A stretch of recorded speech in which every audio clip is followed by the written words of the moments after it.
It's the Daily Talk Show, episode 823. Weekend banter. What's happening, Gronks? What's going on, Georgie boy? Welcome back to the show. How are you, mate? Hello, guys. How are you? Great. Open strong, real strong. I mean, the applause. Can I just say that I'm very good at setting the level for the applause? I know. You've got a bit of an issue with yours. Say. Well, it's always just up full. Yeah, it is. I need to work on that. It needs to be subtle. So for Hump Day replay, I was. It's a bit loud, isn't it? It's only small. What am I hearing here? I'm hearing. Yeah, where is that coming through? George, I bet George's got YouTube open. George, you're sending me something. You've got YouTube What are you open? talking about? GB, do you have something coming? If I was to say, we just changed. Oh no! I actually thought it was mine. I don't have anything you pressed open. the pad. You've pressed the. Turn it all the way down, please. Jesus, Sorry, so what's I didn't happened realise I is pressed the pad. George has What was I sound playing? pads. You're playing my audio. And so you have it set up so that you can throw grabs, and you've pressed that and you've had the sound up. You're not great when it comes to the Rodecaster mixer. Should we at least do a bit where we play that grab and then we'll talk about that grab? What was the grab? Do you want to play the grab? You can. Play the grab, I don't even know George. which Here we one it go. was. I don't think. Okay, well, you see, the problem is, in the Rodecaster, you have these little ear green lights down the bottom where you can hear. If the light's on, then you can hear it. But my light was off, so I couldn't hear anything. All right, I'll play the grab then. It was this one. There is a huge market, and I think that there is a little pivot. It's only small. I actually really want to support people who are wanting to learn English. What do you need from us to make the experience better? Hi at thedailytalkshow.com. Because TJ, how would you feel if I was to say we just change our podcast by 10% from a content perspective, and we will triple our audience? Yeah. Well, I mean, English is hard, and I speak it fluently. I mean, a lot of true points in that. Where have we landed? Update on that, JJ. I know you kind of did some research after that episode. You were screenshotting. There's another podcast, YouTuber, who has pretty much found the niche of teaching people how to speak English. Yeah, I think that if people who are learning English land on our content, that's great. I don't think we want to fall into the trap of focusing too much on it. Do you agree? No, I agree. A little bit of a backflip? No, it's not a backflip at all, mate. I couldn't backflip if my life depended on it. You would get It's more of a roller. I've rollen over. You could do some camera effects, film from the top, make it look like you're doing a backflip on the ground, and then show that you're actually lying down the whole time. Yeah, it's a nightmare. But No. JD, I look, agree. I don't know how you managed to affect us with your technical stuff. Like, it all felt pretty easy. I did hear, though, on Luke and Lewis's podcast, Jack Post was on their show, and the whole Rodecaster fell on the floor and played four grabs at once over the top of their show. And so this is our equivalent. Very annoying. Yeah. Well, I'm really sorry, guys. Our equivalent was probably worse when we accidentally pulled out the cord and we lost the whole recording, and it was one of the best pieces of content we'd ever done. It was walkie-talkie content. We'd managed to walkie-talkie somebody all the way to the city from our office in Collingwood. And then, so many other things happen. This is the game we're playing, guys. You're up for losing. Up for losing either your marbles or your audio files. And Josh is close to losing his marbles. Well, I am, because last night something very traumatic happened. Oh, no. So are you guys Milo guys? Do you like Milo? To be honest, yeah, I love it. I like it when I drink it. Hot but or cold? hands up if you've bought the shit in the last 10 years. Like, really? I'm putting my hand up. It's Not me it's personally, something but that in the house. Okay, Into so house. someone's bought. Dude, I've had it in the last 10 years, but I feel like it's something that was just in my pantry as a kid, and I was like so wrapped about it.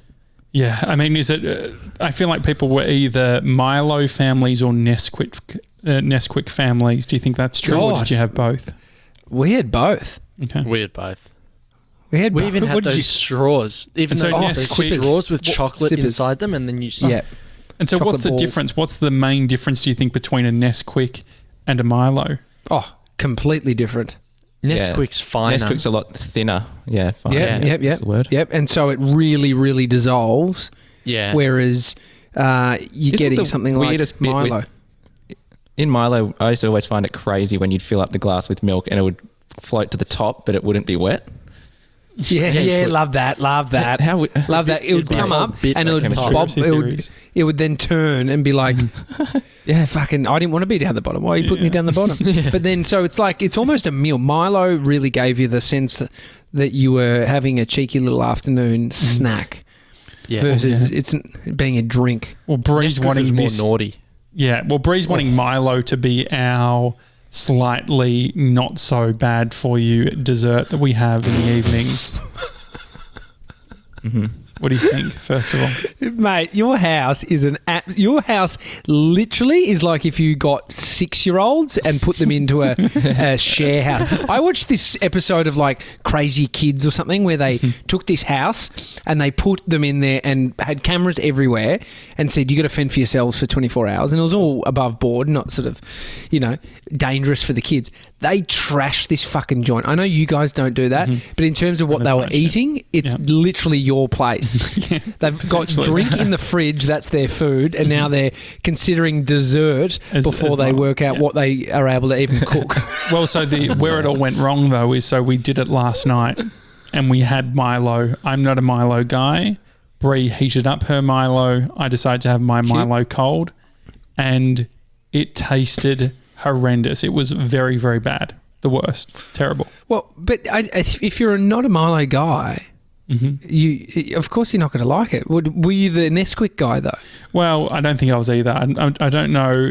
I don't like milkshakes. I like thick shakes. I'm more of an ice cream guy rather than a milk guy, if that makes sense. So you mean you like ice cream versus a milk drink? Yeah. Well, I would never drink a Big M. Yeah, just as a drink. Oh, okay. Yeah. No, that's it'd be a that's dare or something, but not as in a dare.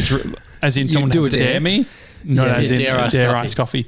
But do you know what? I worked out what it was. The Milo was 30% less added sugar. Oh, which no. So I've had that recently as well. It's a different thing. Is it with Milo or is it being something else? With the less sugar. It was a Milo. It was a less sugar Milo, but it was. It doesn't taste like Milo at all. No, because they put Bree. So I straight away picked up on it. Like I took one little sip, and I said, "No, baby doesn't like." I start crying, And Bree tasted it. Then I feel like Bree should always taste it before I taste it, just to check on things to make sure I'm going to be okay. Yeah, that's what I do with Bodhi. Yeah, I know that's the idea. But it turns out that they actually put stevia in the Milo to replace that sugar. Okay. So Bree was onto it quickly. Very quickly. Onto the flavour of it? She understood the flavour stevia thing very quickly. We were playing Monopoly at the time. Mason got to see this unfold. And at first everyone was like, Josh is just being a child. As soon as Bree took a sip, she picked up on it, Googled it, worked out what the issue was. She actually said she took one sip and said, there's stevia in this, and my tummy sore. Oh, really? Oh, really? Dude, I tell you, just around the sort of the substitutes for sugar, when you're trying to get lean, and then you just fall into this head fuck of like wanting to have something sweet, but then you don't want the sugar, and so you end up landing on sugar free. And it could be I got packets of marshmallows that were sugar free, and these other lollies. Oh my God, I've never had so much wind in my life. It was horrendous. It's something in it. What is that doing to your stomach? Yeah. What is that? It can't be good.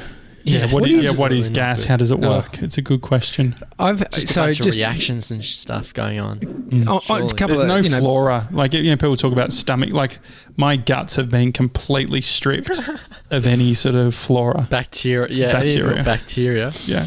There's just done. Well, I guess it's gut flora. So the example includes having wind or food intolerance. So it's coming from a food. So I recently, like literally last night, very, very gassy. And I was trying to think about what I'd consumed yesterday. No, hummus, dude. Oh, I had way too much hummus. I need to find out. I haven't fish or the the other day. No. Hummus. Because I was thinking, what is it? It's a chickpea. And so when you're starting into like lentils and you're like getting in those legume space, you think Bodhi and I got stuck into it, and we ate a lot of hummus. Hummus causing wind. Was this Yumi's? Yep, the yellow one. See, I think your theory's flawed based on. I reckon you could, you could type in any type of food and say wind or gas, and it would come up. Okay. Let me do it. Let me first do it for. Okay, I'll do it for something else. Chocolate, I've done hummus. No. I think no. Let's go like broccoli and wind. So you've gone to the obvious. Flatulence. Here you go. Why is chocolate an obvious one? Because it's sugar, and sugar is just an absolute chemical for your body. Just name any food. So you've done this. Broccoli. You've done broccoli. I think you'd be farty from vegetables. Here we go. It's a fibre. Kale, broccoli, and cabbage are cruciferous vegetables which contain cruciferous, I think, raffinose and a sugar that remains undigested until bacteria in your gut, oh my God, in brackets, which Josh doesn't have, ferment it, which produce gas and in turn make you bloat. But don't shun those healthy greens just yet. Okay, what do you think? So I just typed in alcohol, and before I even got to finish it, the second one down is flatulence. What else I haven't been drinking. Dude, look at the hummus. I was spot on. Bean dips like hummus, which is made of gas-causing garbanzo beans, a.k.a. chickpeas. Chicken nuggets, flatulence. My fart smells like Burger King chicken nuggets on Reddit. Can you just say what you... Josh, we've bought the same couch as you guys. Oh, congratulations. I texted you and said, what couch you got? Because I came into your house. The Marie. Looks great. Secret Sofa, is it? Or whatever. Whatever that place. I didn't buy it, to be honest. Amy did, but she's bought it. The only caveat you put around the couch was... It's a fart holder. It's a fart holder. And so Bree says, do not fart into the couch because what will happen is I'll fart in the couch and then 3 hours go by and Bree will sit on the couch and go, what fucking stinks? and it's the couch. So we have to have, we Glen 20 it probably once a week. No, I actually need to know these tips because can I tell you guys about a game that we're planning on playing as a house? Oh, here we go. I hope this isn't too personal. Who farted? We came up with the idea a few days ago, and it was: do you think that you could tell whose fart is whose? Yes. Based on sound alone. Oh, sound alone. Sound. Yeah, sound alone. Sound is a lot harder than smell. Dude, I know Michael Jackett's so there's four of us in the house. 4 of us in the house, and we're trying to work out how we would measure it. So it's like, we have to record our farts into voice memos during the week. Yeah. And then when it's game time, we present 3 each. But the problem is we need to keep them secret so you don't know whose is whose. Yeah. So we're going to load them onto iTunes. I thought you were going to put them in your soundboard on your Rodecaster. That's even better. But because we need someone to be able to play them out, but without knowing whose is whose, So you can't say like, oh, here we go. I'm happy to do it. That's what you're about to ask me, isn't it, George? You want me on Zoom with the Rodecaster and you want me to present them all? That's not a bad idea because one of the ideas we had was we'd each have our own speaker, like our own UE boom, and we'd face away from each other and we'd have ours loaded up. And we'd go, okay, you draw your number out of a hat, who goes in what order, but no one can see who's pressing go next. Yeah. But then we only have 3 speakers. Can we please do content? Josh, can you be... I'd be happy to be Chief farter. Yeah, the fart facilitator. Facilitator. Yeah. Oh my God. I love this. So when is it happening, GB? Well, probably in the next Couple of days, I reckon. Okay. This is amazing. And What are you doing to prepare? Just to preface, Probably today, probably this weekend. Okay. you don't live in a frat house full of boys. You got your sister, your girlfriend. Is the cat getting involved? We've been living What's together a going on long with the time. Yeah, no, he's. I mean, it's he's a watching. classic ISO game, isn't it?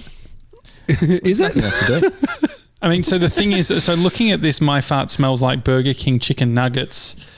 This is on Reddit. This is a year ago. I mean, what do This people is think? so So I'll funny. just read it because I'm just curious of what people are saying. So I went vegan about 8 months ago and the farting has gone down. And I've started learning the ins and outs of what to eat and what not to eat and what flares up my flatulence. But ever since I stopped eating dairy and meat, my farts, when they happen, have smelt like Burger King chicken nuggets. It's revolting and honestly makes me gag. It's like they cling on to the air and spread slowly around a room. I have to keep a window open and an air freshener nearby at all times. The question in all of this is, has anyone else experienced oddly smelling flatulence since converting? Wow. This is in the vegan fitness Reddit. Someone said, that's absolutely a thing. Yeah. Like, Yeah. like fiber.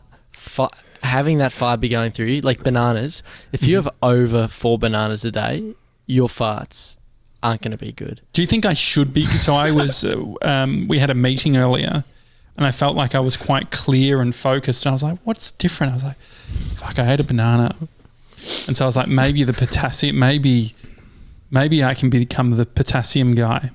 You don't just become the guy who eats food guy. Well, that's Like, what I did. it's- I did. The banana was great. Yeah, but just to be the potassium banana boy. Yeah. It's Yeah, I don't know. I don't want to go full on. But someone says try the FODMAP, which Yeah. Bree has done the FODMAP. I think that she actually should be on FODMAP, oh yeah. but just pushes it. Like how many people have food intolerances but just deal 100%. with the flatulence? Shitting in your pants. Yeah. I think that people need to learn the hard way. So if you do FODMAP, which is probably not the thing that needs to be done for everybody, but probably pretty safe, because if you realise if you've like, oh my God, I feel, you don't know you're better until you feel better. Like if you've always felt like shit in your guts, that's normal at that point. And so you can't really tell the difference. And so that's what my brother did and realised it's onion, realised it's all these things. Realised that he wasn't even, it was something about not necessarily lactose intolerant or one of these things. He Fructose? was like, he worked out that he thought it was something, so he was avoiding it like the plague, and then he probably can't say that. It's a bit insensitive, isn't it? It's a bit insensitive. 20 years' time. Anyway, back to the fart thing. Bodhi said to me, the cutest little kid, he said to me this morning, Daddy, I didn't fart in my bed. I said, no, you can fart in your bed. It's fine. He said, no, it will make it dirty. And it's so cute because he thinks that it's going to make when Daddy makes the farts, his bed dirty. Does Bodhi piss himself when he's in bed? I was saying this the other day. I'm so proud of him. It's been probably 4, 5, maybe 6 months that he is fully toilet trained, except for at night time. He has to wear the nappy at night.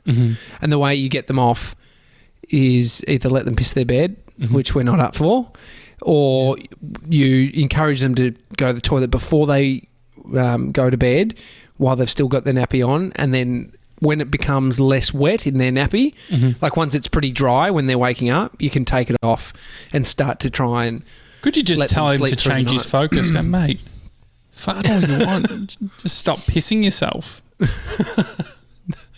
Nah, I mean, you have to worry about shit then.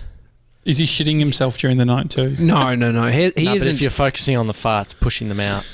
Yeah, so maybe They, that is a could be protection problematic. for the Like at 3, you're realising that a poo in your pants feels good. Feels no good. Oh, I was feels gonna say. like horrible. You did that. Remember? You said, didn't you say you're like couldn't be bothered? And I used to push one out in my pants. Yeah. It just doesn't feel good.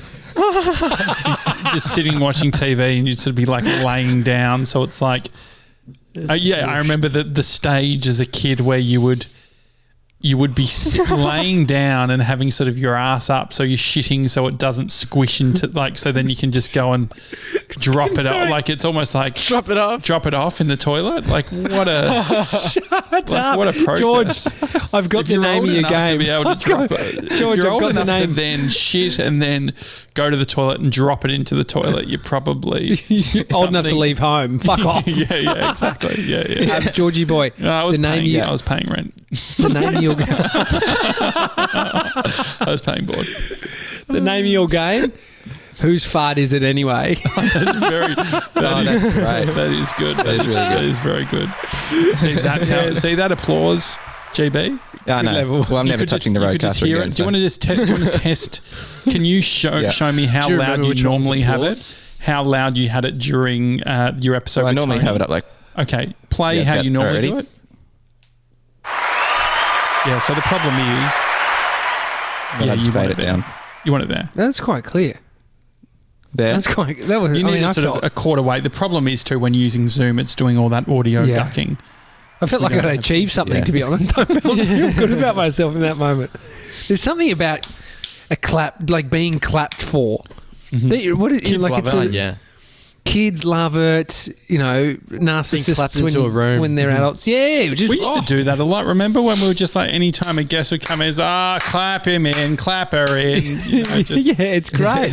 We should bring It's that something. back. I mean, yeah. sometimes people just like, oh no, like it instantly draws attention towards the thing that you're clapping for. Don't you reckon? It's like Yeah.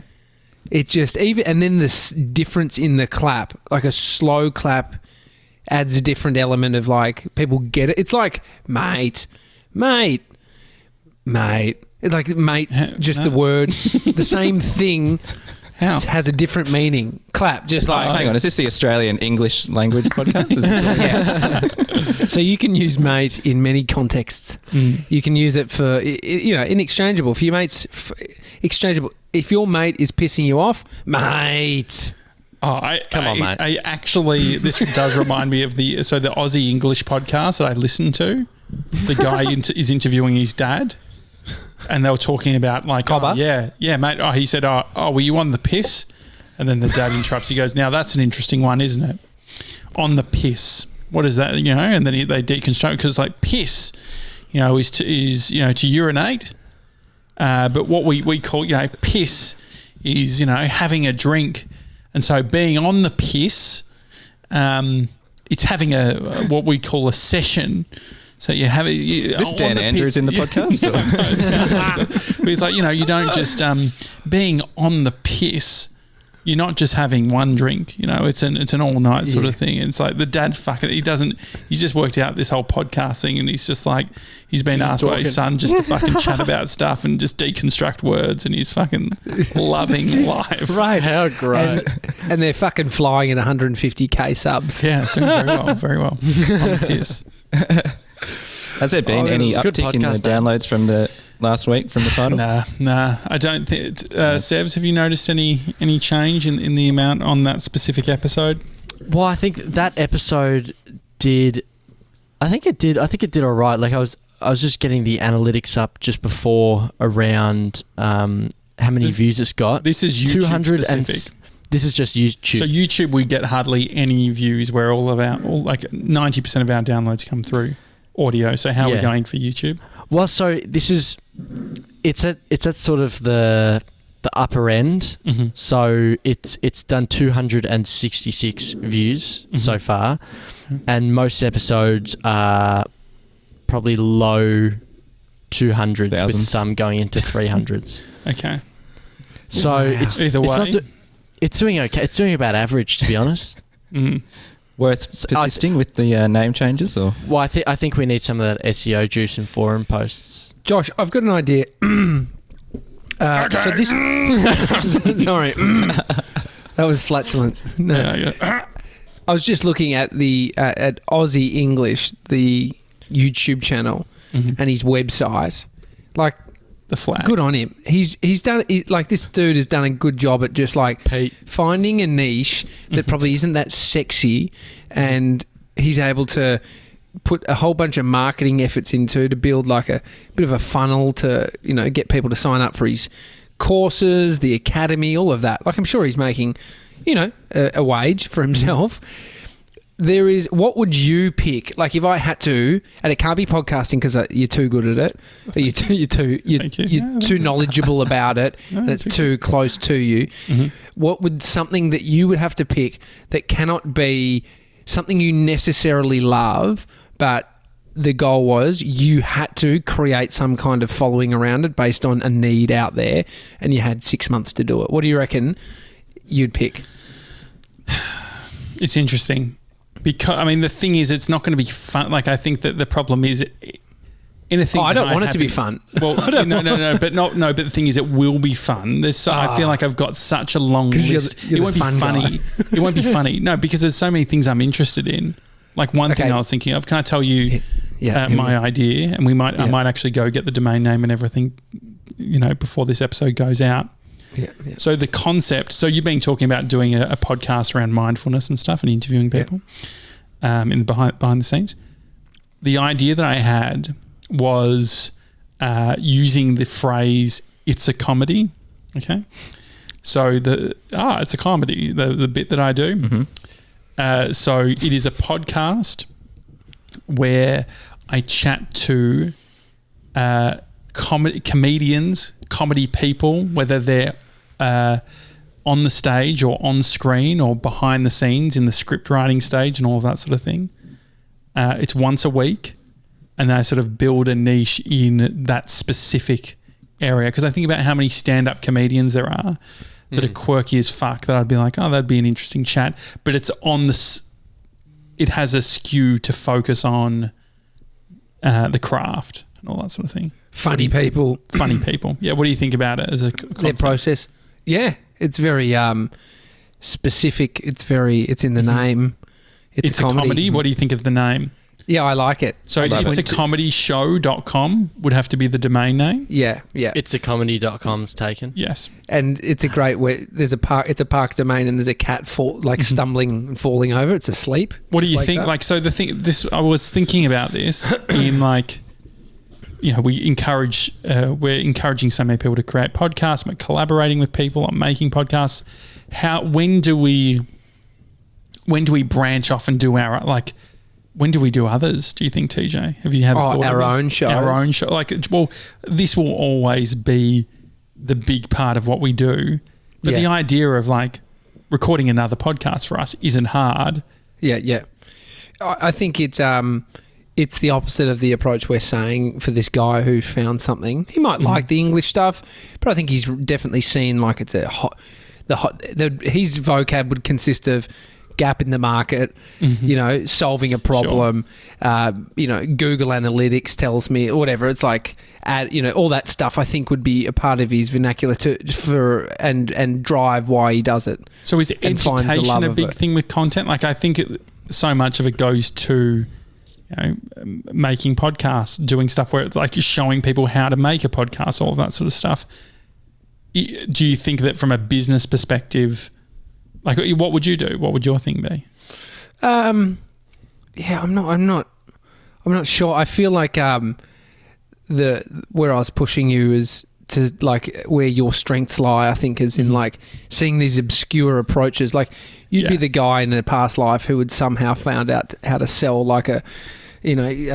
pen caps. Yeah, and so then there's made a lot definitely of money the from selling unsexy. I completely get what you mean. That's what I'm trying to dig out. Yeah. What's the unsexy version? That is definitely. So the education stuff, there would be heaps around. What would be? Yeah, you'd look at. I feel like there would be heaps in finding a job in the current climate or whatever, job finding stuff. So doing something around people who have just lost their job, who potentially want to dabble in freelancing, do something, but also still like the idea of a 9-to-5. You could potentially. I like this one. What about this recruitment arm section of it too? So you're also funneling people in, and you're getting a recruitment fee, that type of stuff. Something around a podcast where every episode is, and it's not for us, it's for somebody else, and it's called something around your CV. And so imagine future time, you want your employee to get a good grasp of who you are, and you're able to go on a podcast that the person has a chat with you and they literally dive into your story, everything, and make it really compelling. And so it's like a podcast episode that it serves as a CV. And it's like, it's what you lead with. And so it's like playing to the audio experience. It's, you can drop it into people's inboxes. It's rather than looking, they can hear you, rather than looking at sort of words on a piece of paper or on a PDF, you're taken through an audio experience of someone's CV.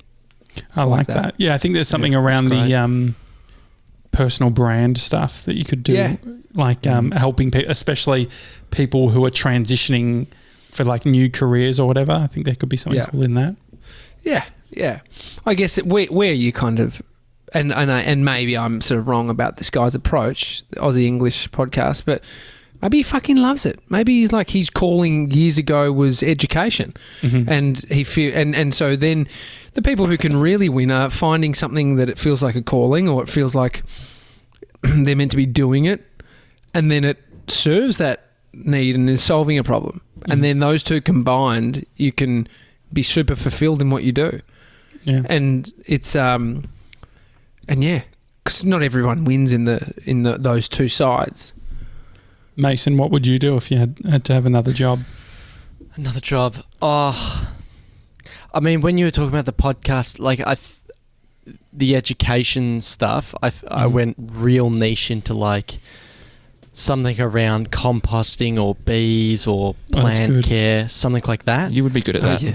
Just like something semi-outdoorsy, but not that real tough guy outdoors. You can still have soft hands while you're doing it. And just for our new non-English speaking listeners, it's not something. It's something. Just to clear that up. Mason likes to throw those in just so he keeps you on your toes. Yeah. Something specific. Yeah. You would be good at that though, Mace. Like when you and Josh did the Instagram live about 4 months ago. What was that? Chores after four.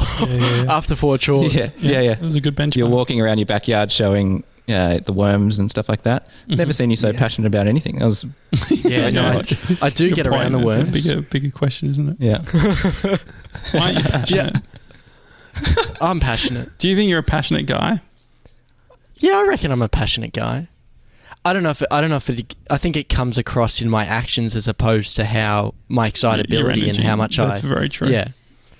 I was looking at 97's calendar. I was looking at your calendar because I can access everyone's calendar now. Set that up. Can you see mine? Here we go. Yep. There's not much in it, but you don't put stuff in your calendar. I get it. But Sevs puts everything in his calendar, and so I saw the other day it was like 8 a.m. to 9 p.m. Just had like blocks of work, mate. What? You don't have that much on. Yeah. The 9 p.m. You know why that 9 p.m. was there? Because I probably finished at like 6:30 or something. That 9 p.m. was because I kept dragging stuff from the previous day, being like, I didn't do that, so I better move it forward. Okay. And then it just kept getting pushed and pushed and pushed. So you weren't working that late? Not till 9 p.m. No. I see. Nice. That's not a good idea though. But it's dragging the blocks. Calendar, just make it massive. Yeah, productivity, guys. Yep. George, what would you do? A niche job. God, I have no idea. Maybe IT technician. Yeah, something like that. Network admin. Niche job. Network admin. Internet specialist. Systems admin. I don't know. I'm not very good at it. You could be a school IT. A pre-Sona specialist. No, you got something. If there was anything, no, I feel like I'm just beating you up now. Unless you've got to say something, because otherwise it just seems like I'm bullying you. Okay. Okay. What am I good at? How to brush I don't think you have to be good at it. How to brush a cat. Oh yeah. You do looking after a cat podcast. Yeah. It's fine. Thepussyspecialist.com. Thank you. That's absolutely. I don't know. Hang on. With that mo, it could just be the mo. Could be with that mo. It could be your logo. Withthatmo.com. With that mo. And it's all things that you can do with a mo. Oh yeah. What can you do? That's good. Yeah, I don't know. That domain's available, by the way. No. Which one? The Pussy Specialist? Pussyspecialist.com, Oh, yeah. Great. 1995 enter IP, yeah. That's not bad. It's ridiculous. Nah, So that's you'll all think of that's- something. Sorry. You'll Yeah, think of have a something. think. Circling back, Why don't JJ. should we pick one? I feel like we need to. I think you could be the community manager for Kick Oh, yeah. or Soda Shades. No, I would hate that. Why? I would actually hate that. Why? Why? Too much time on talking to people and communicate, like time on phone. Sure. So he doesn't want to Too much communicate. like reply. I don't want to have to reply to a million DMs all the time. Mhm. Oh, What about, yeah, you know what? I think you could work at Yeah. Acme, Yeah. Is that Acme. the what? Australian what's that Centre for again? the Moving Image. I think it's Yeah. Could you I be could a imagine film you sort guy? of being. I can imagine you in sort of a government role where Mm-hmm. you there's an archive sort of specialist thing. You probably like Oh, yeah. they've got a very basic sort of database software. I think you could work in a library. Oh, yeah. Oh yeah. I think you could be an Oh no, because I don't guy. read. No, you don't. Yeah, You- if You I can can be do basic archive, archiving. Yeah. Like think just about filing. think about all the at the IMAX, the massive IMAX theater in the city. Oh, Mhm. It's like they get the massive tapes, like the actual like film. And so like the That would be sick. Interstellar one is Mhm. weighs something like 120 kg. Like Okay. what do you do? Wow. That Where would does be that cool, go actually. afterwards? Like you could be the guy Oh, that manages that. that's what I would do. That's what I would do. I would love to actually. I used to always just want to work in a cinema where they actually played film and like had to load it in. Just something cool about walking through the back with the projectors and putting the film Yeah. in. There you go. I mean, it's a get short that. job, but Yeah. And you Yeah. get to It's not watch the very movie. from a future of work perspective. Yeah, it has yeah, some yeah. You're in limitations, trouble doesn't there, it? George. On your way out, Yeah, what's a future of work job for you? Something you could do remote. Netflix cataloging. Yeah, you could work on the yeah. algorithm That's a good team idea. to help with like improving recommendations on Netflix. Head of Or you comedy could be- Yeah. at Netflix. Yeah, but Head this of is too similar now to Jeez. what he already does. You could of be the comedy guy through radio. suggesting content. You could be the guy suggesting the content to Netflix to purchase to put on their platform. So Oh, yeah. did you know about the? I don't think I'd be good at that either. Have you heard about the Netflix prize? what's the Netflix prize? So the Netflix prize, it was sort of like the mid 2000s. I'm just having a look at it now. The Netflix prize was an open competition for the best collaborative filtering algorithm to predict user ratings for films based on previous ratings without any other information about the users or films, i.e. without the users or the films being identified except by the numbers assigned for the contest. So they said the competition was held by Netflix, an online DVD rental and video streaming service, and was open to anyone who was either connected with Netflix, like a current employee. On September the 21st, 2009, the grand prize was $1 million and was given to Belcor's Pragmatic Chaos team, which bested Netflix's own algorithm for predicting ratings by 10.06. So basically, 2009, they gave $1 million to a team to create the best algorithm for recommendations. Wow. Cool. Jeez. Mate, It is good. George is all about that I don't know where to milli. start. Yeah. All about that money. Was that worth it, that story, you think? Bit clunky. For our interesting. Aussie English, speaking. Yeah. Good. I think it is struggle- interesting. I mean, I was watching the masterclass, the screenwriting masterclass. And That's what I want to do. I want to do that. I want to do screenwriting. Yeah, mate, Do you? do you want to get You're around great at it? that. So Yeah, I've been asking you for the login for the last month. for what? Oh, for masterclass. No, but masterclass, I mean yeah. like fuck off the. So yeah, I'll give I you that. actually do. But, Yeah, no. but the screenwriting bit, I'm writing stuff, so I could write it and then Yeah, send I wanna- it to you, I and you wanna could do do that. the same. Yeah. I would definitely. I was like, actually, I loved what you were saying last week about all that writing and like getting great. into social media and spending time writing. That's Oh, what I want to do. perfect. There you go. I want- Okay. Well, yeah. can we start like Yeah, every day? screenwriting. Could I send you a scene and you send me a scene? Oh, that'd be sick. Yeah, Yeah. that'd be so good. Okay. So I'm using Final Draft have a 30-day free trial, which is good. Like I would recommend using that. It's very good from a you can't export as a PDF. But if you just send it to me, send the final draft file, I can just send you mine back. I've got like a little hack in to be able to get it as a PDF. I like import it into Scrivener, which I have, and then export it. But that'll be fun. Okay, good. So good. screenwriting, no mates. judgment, because I'm not very good at. Or either am I. But what I was going to say is during the table read, when they're reading these things, you can see how anxious everyone is because they have to read out loud, and sometimes they're using like difficult names or hard words to pronounce, and so you're sort of there in front of all your peers trying to read it out. It's not good. Mm-hmm. Absolute nightmare. That's interesting. Yeah. All right, Gronks. Happy weekend. Enjoy yourself. Enjoy your Sunday. And if you want to be part of the screenwriting club, email me hi@thedailytalkshow.com. It's just with GB and I. You have to submit a piece of writing. Is that okay? We can get the first one with you two off the ground first. Yeah, well, it is. Like I'm already writing. I've got the The great thing about Final Draft is it's the choice of studios and production companies worldwide: BBC, Netflix, ABC, Sony, Warner Brothers, big media company. Thank you. They all use it. It's 270 Australian dollars at the moment. Yeah, fair bit of cash. But if you think about, but you can do the trial, and it's my 30th. Treat yourself in a month. So I think that's going to be my present. I'm going to say, can I get Final Draft? Because I've already ordered. I've got a mechanical keyboard, which is going to be arriving any day. So it'll be like really. What does that mean? So it's going to be like really. So like if you look at it, it will be like really like clicky, like a typewriter. So it's. Is that why? What's the point of this? You this? can feel that. Beg your pardon. Just a nice. What's the point? It makes it a nice typing. Like it's going to be nice and tactile to press keys. You got like. It'll feel like I'm like writing a screenplay in the 90s, like, and it will be like there's a physicality to it because I will just be like you'll be able to hear if you're in the other room.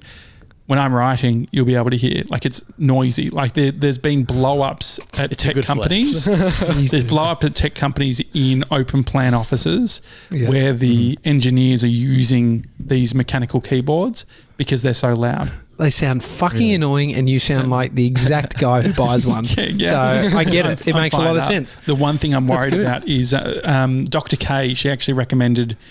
This one, it's the which one did I get, Mace? It's the Chrome, the K2, and it's the Keychron K2, Keychron K2, and mine's got the aluminium outside frame, and it's the Series 2, which I think has a slightly better elevation. One of the criticisms over the K2 is that you do need a wrist rest.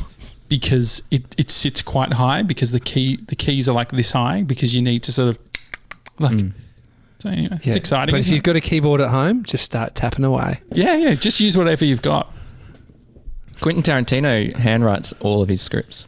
Wow. Yeah, oh my god. Fuck, that's impressive. And he only has one script which he uses for like the reads and stuff. So when they're doing surely he's got a backup. So it's like one handwritten script that's got the guy has and stuff all over. He's only done 9 films, I think. Like maybe this is all fair. Making sense. He can afford to spend 5 years writing. That's a lot. It's a lot of fucking films, but it's not 50. But it's the joke is that he's the guy that's only released them as like, this is Quentin Tarantino's 4th film. This is Quentin Tarantino's 5th film. How many films are directors making, GB? I feel like that's quite. I don't know. It's a lot, but I also love that he's only going to do one more and then call it a day. Yeah, like he's doing 10 and then that's it because he doesn't want to be an old director that gets out of touch. Here you go, Christopher Nolan. Christopher Nolan has written 18 movies. How many is he actually made? Directed 15. I'm not thinking. I just thought it was low, but it didn't. It's not to take away how much effort goes into it. I know it takes a lot of effort, but I think like there'd be how many has Scorsese's made? How many has Judd Apatow made? How many? You think Judd's probably done a fuckload. Judd. Oh, I reckon he's probably 7. done. Is that the answer? No. You're counting? I mean, this is I'll say Heavyweights, the 40-year-old virgin. 1, 2, 3, 4, 5, 6, 7, 8, 9, 10, 11, 12, 13, 14, 15, 16, 17, 18. If this is all his films, 19, 20. Yeah, but are you, 3, 4, 5. Is this, are you doing 7, directed or 8, written? 9, 10, 11, 12. He's 13 in his filmography. Keeping Directed in mind. No, so directed, he's done 1, 2, 3, 4, 5, 6, 7, 8. He's only directed 8. Right. EP, and then he's EP'd, he's produced. Fuck, he's done a lot, dude. Yeah. It's unbelievable. Good bloke. EP, Scorsese's hundreds of episodes. he's written 17 and directed 66. Wow. Who's this? Scorsese. Yeah, wow. Jeez. Yeah, but he's about that's a 150 years old. So. Yeah, no, that's true. Righty, All so right, that's Gronks. exciting. I think he's Enjoy your 70, Sunday, so- everyone. We love you. Everyone. Bye. See ya.